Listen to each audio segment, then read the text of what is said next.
Hello everybody, hope you're all well and welcome to a video that's very kindly been sponsored by Adobe Stock. More on that later, but first, the video.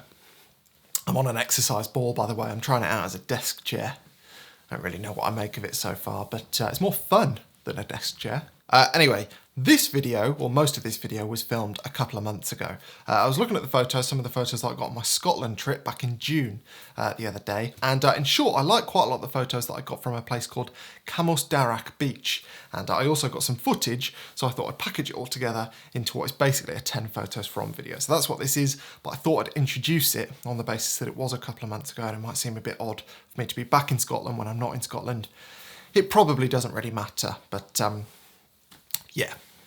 Also no baby yet, if you're wondering. But hopefully, by the next video, there will be a baby. Maybe. Don't know. We're a couple of days off the due date, so we'll see. Emily should definitely be on this, rather than me. Here's the video.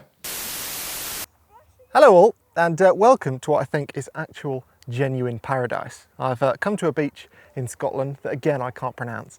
And I thought I was going to get maybe one or two photos here. Hence the sandals. I didn't even bother putting proper shoes on. Turns out Google Photos completely undersold this place, and I reckon it's the perfect kind of place to try and do a 10 photos from video. So without further ado, let's go and try and get some photos.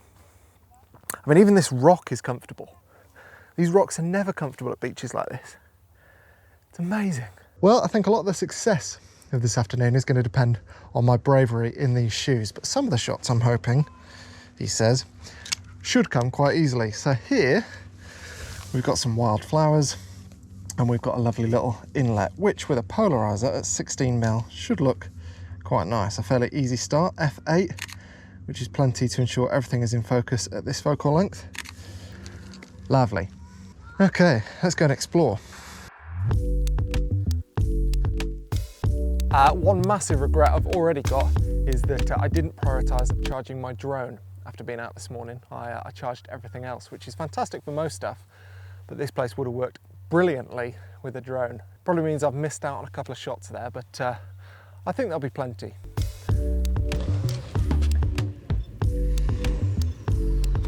Overexposing by about a stop.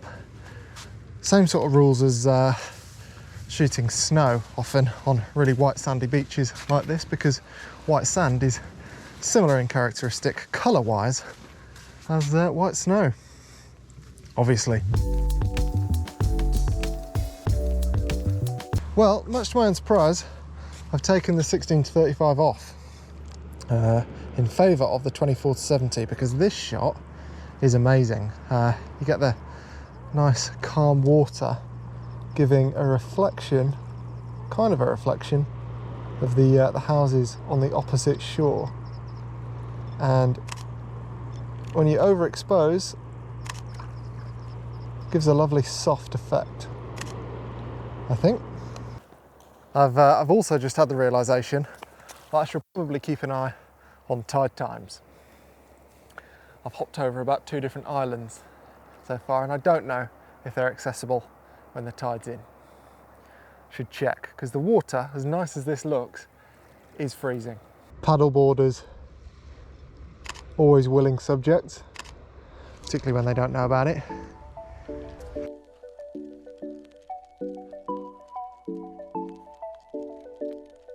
Right, we're about an hour in. I think things are going okay. However, I've not really captured any of the wild flowers yet, and that makes up, as far as I can see, a big part of what makes this place so nice to look at. So my next step, as far as this storytelling venture goes, is to try and get some shots that in some way involve the wild flowers.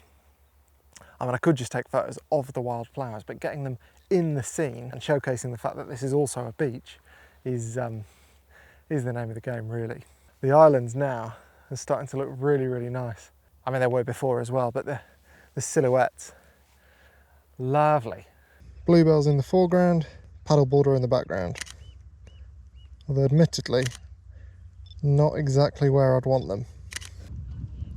This is more like it, and I do apologise once again for using the viewfinder. I know it's a lot more engaging on the GoPro when I use the screen, but in bright conditions like these, it's so much easier to use the viewfinder. Right. Okay, that's 24 done. I feel like there's a shot to be had at 35 when they emerge a bit more from the water, like so.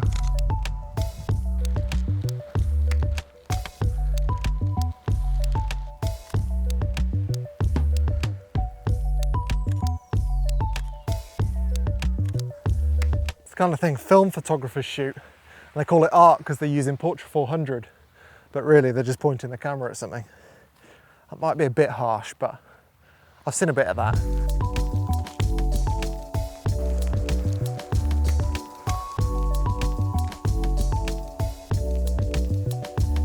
Well, I'm making my way back to the car, which on every other beach I've ever been to is the worst part of a beach day.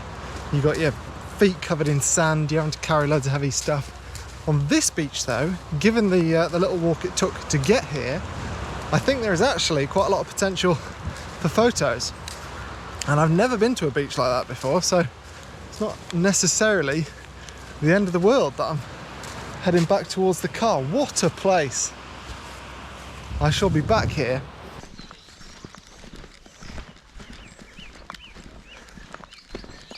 Yes.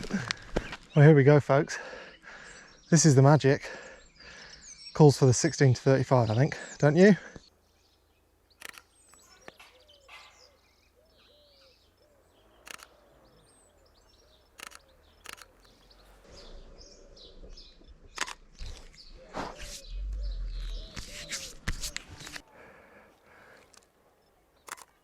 Thank you very much.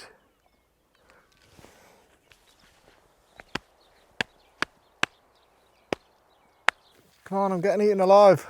Please look at me. So you're not going to look at me, you're just going to stand fully in my shot.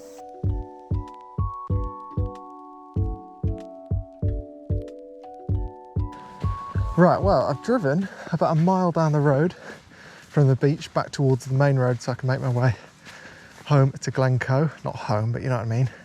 And I thought I'd stop here because this scene looks awesome. There's a yellow boat. These, I forget what you'd call those. Looks like a sort of sea barrier thing. I've lost all my words. You can see what it is.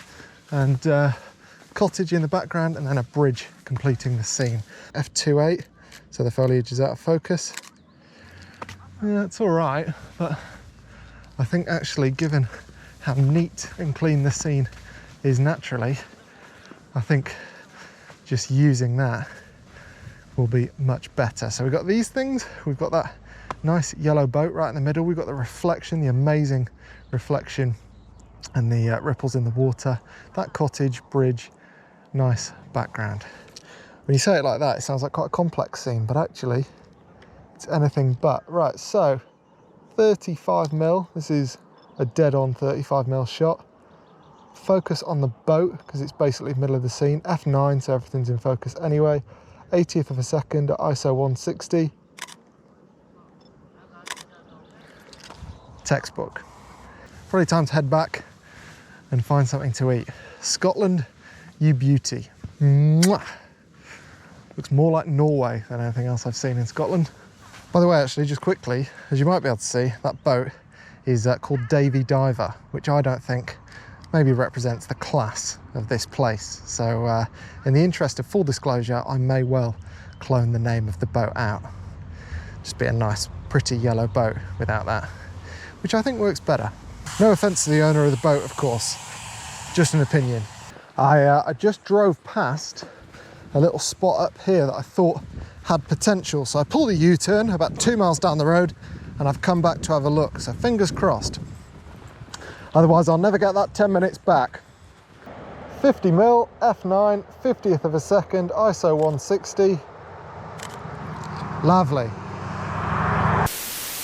So yeah, there we have it. Lovely part of the world. Sorry, I'll stop bouncing now. Lovely part of the world. Very pleased I went there.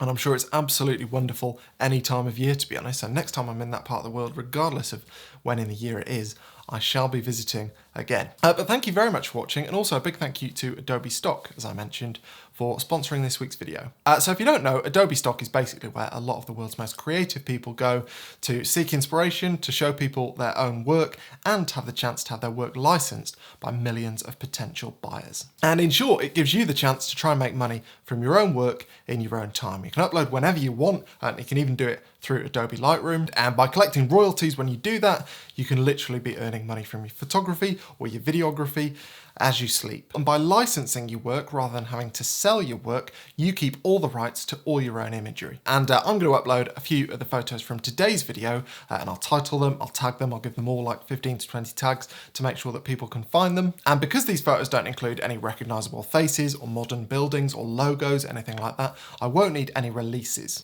From there, Adobe's moderation team will review the images to make sure they're sharp enough, that they've got enough detail, that they're not too noisy, things like that. And then from there, you'll have the chance to start earning money from your photography. So if you've got loads of hard drives hanging around that are full of photos, either from your garden or holidays, whatever it might be, then let Adobe Stock help you earn some money from them. And you can click the link in my description to get started. And a big thank you to Adobe Stock for their continued support of this channel. Right, I'm gonna go and sit on a normal chair, I think.